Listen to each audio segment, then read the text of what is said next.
Mapalad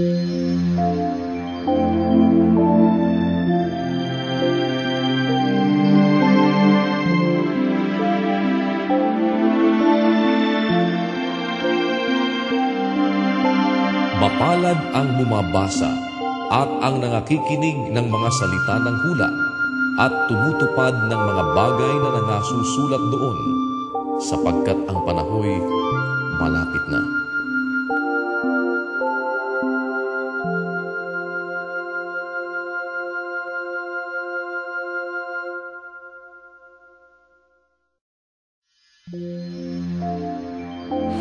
Alas 8 na naman po ng gabi. Magandang gabi sa inyong lahat. Dito po sa UN Television, ito ang ating nakaugalian. Tuwing sumasapit ang ganitong oras, tayo ay nagbibigay ng panahon para magbasa ng mga talata ng banal na kasulatan. Isang napakahalagang bagay sa ating buhay na magkaroon tayo ng inputs na galing po sa mga salita ng Diyos. Dahil sa napakarami ng nababasa ngayon, nandyan po ang iba't ibang mga babasahin, iba't ibang mga libro na ginawa ng kung sino-sinong mga author. At ganoon din naman maging yung mga babasahing hindi nakapagbibigay ng magandang isipin sa atin. Meron diyang mga babasahin na maaaring magdala sa atin para mag-isip ng hindi maganda at magkaroon ng kung ano-anong mga kahalayan sa ating mga kaisipan. At mga babasahing mga malalaswa na kung minsan ay ipinag-aanyaya ng minsan ay nakakapagtaka. Mismong mga ministro pa ang nag-aanyayang magbasa ng mga babasahing malalaswa. Pero hindi po yan ang ating ginagawa, sapagkat ang atin pong paanyaya sa inyo ay ang magbigay tayo ng pansin sa mga talata ng banal na kasulatan. Ang atin pong pagbabatayan ng ating paglilingkod sa Diyos ay yung mga nakasulat sa Biblia. Kaya mahalaga na hindi tayo basta't magpadala at magpaloko sa mga nagsasabing sila ay nagpapahayag ng mga salita ng Diyos.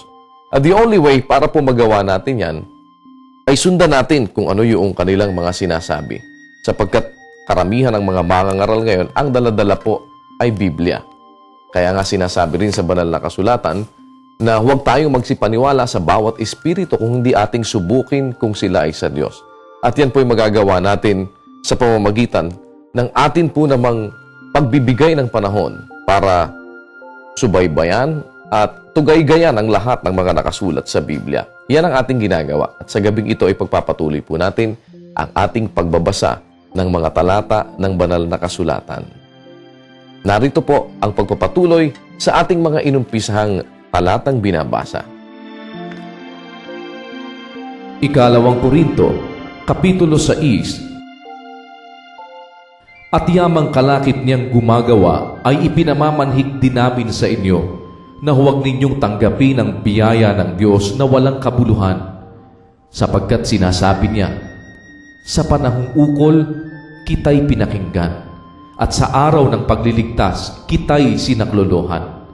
Narito, ngayon ang panahong ukol. Narito, ngayon ang araw ng kaligtasan, na di nagbibigay ng kadahilan ng ikatitisod sa anuman, upang ang aming ministeryo ay huwag mapulaan. Datapwat sa lahat ng mga bagay, ay ipinagkakapuri namin ang aming sarili, gaya ng mga ministro ng Diyos, sa maraming pagtitiis, sa mga kapighatian, sa mga pangangailangan, sa mga paghihinagpis, sa mga latay, sa mga pagkabilanggo, sa mga kaguluhan, sa mga gawa, sa mga pagpupuyat, sa mga pag-aayuno, sa kalinisan, sa kaalaman, sa pagpapahinuhod, sa kagandahang loob, sa Espiritu Santo, sa pag-ibig na hindi pa kunwari, sa salita ng katotohanan, sa kapangyarihan ng Diyos, sa pamamagitan ng mga sandata ng katwiran sa kanan at sa kaliwa, sa pamamagitan ng karangalan at ng kasiraang puri, sa pamamagitan ng masamang ulat at ng mabuting ulat, gaya ng mga magdaraya, gayon may mga mapagtapat. Waring hindi mga kilala, gayon may mga kilalang mabuti, tulad sa nangaghihingalo, at narito, kami ay nangabubuhay, gaya ng pinarurusahan at hindi pinapatay. Tulad sa nangalulungkot, gayon may laging nangagagalak. Tulad sa mga dukha, gayon may nangagpapayaman sa marami. Gaya ng walang anumang pag-aari, gayon may mayroon ng lahat ng mga bagay. Ang aming bibig ay bukas para sa inyo, o mga taga-Korinto. Ang aming puso ay lumalaki. Hindi kayo nangakasisikip sa amin, kundi nangasisikipan kayo sa inyong sariling pag-ibig. Kaya nga bilang ganti sa gayong bagay, nangungusap akong gaya sa aking mga anak, ay mangagsilaki naman kayo. Huwag kayong makipamatok ng kapilan sa mga hindi nagsisisampalataya, sapagkat anong pakikisama mayroon ng katwiran at kalikuan? O anong pakikisama mayroon ng kaliwanagan sa kadiliman? At anong pakikipagkasundo mayroon si Kristo kay Belial? O anong bahagi mayroon ang sumasampalataya sa di sumasampalataya? At anong pakikipagkaisa mayroon ang templo ng Diyos sa mga Diyos-Diyusan? Sapagkat tayo'y templo ng Diyos na buhay, gaya ng sabi ng Diyos, mananahan ako sa kanila, at lalakad ako sa kanila, at ako'y magiging kanilang Diyos, at sila'y magiging aking bayan. Kaya nga, magsialis kayo sa kanila, at magsihiwalay kayo, sabi ng Panginoon, at huwag kayong magsihipo ng mga bagay na marumi, at kayo'y aking tatanggapin. At ako sa inyo'y magiging ama, at sa akin kayo'y magiging mga anak na lalaki at babae, sabi ng Panginoong makapangyarihan sa lahat. Minsan pong naisulat din sa banal na kasulatan ang mga salita ng Haring si David. Ang sabi niya sa 119 at 11 ng mga awit, ang salita mo'y aking iningatan sa aking puso upang huwag akong magkasala laban sa iyo. Sa mga talata po na gabi-gabi ay binibigyan natin ng pansin, napakahalaga na ang mga katwiran ay maingatan natin sa ating mga puso at kaisipan nang tayo po ay mayroong gabay sa ating mga paggawa.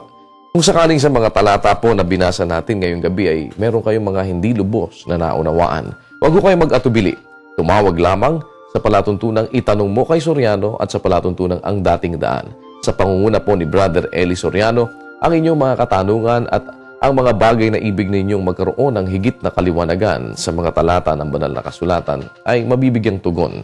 At yan po ay ginagawa sa pangunguna ni Brother Eli Soriano. Kaya po, naanyayahan namin kayo sa anumang mga katanungang maaari pong maaaring itawag ninyo at maaaring gusto ninyong maliwanagan sa inyong mga buhay. At huwag ko kayong mawawala, bukas nag-aanyaya kami. Sana'y nandyan pa rin kayo. At sana ay pamalita po ninyo dito po sa UN Television tuwing alas 8 ng gabi. Mayroon po tayong ginagawang pagbabasa ng mga talata ng banal na kasulatan. Dahil lagi nating tatandaan, mapalad ang bumabasa.